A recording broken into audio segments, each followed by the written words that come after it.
پەرتووکی گوڵبژێرێک لە وتارەکانی مامۆستای شەهید مامۆستا عەبدوڵڵای قەسرێ.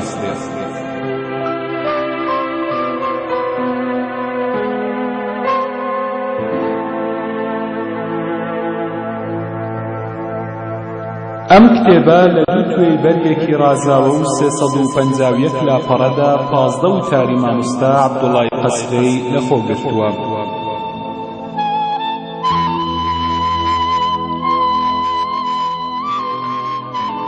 وتارەکانی مامۆستای شەهید جۆراوجۆرن و هەریەکەیان ڕەنگدانەوەی ئەو بارودۆخ و هەڵومەرجەن کە تایبەت بووە بە ژیان و هەڵسوکەوتی ئەو خەڵکەی مامۆستا لەگەڵیان ژیاوە.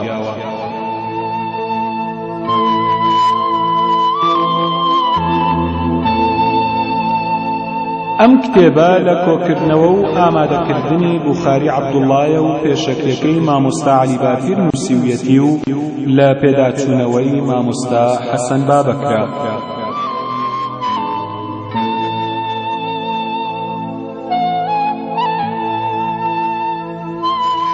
کتێبی گوڵبژێرێک لە وتارەکانی شەهید مامۆستا عەبدوڵڵای قەسرێ ئێستا لە کتێبخانەکان دەست دەکەوێت.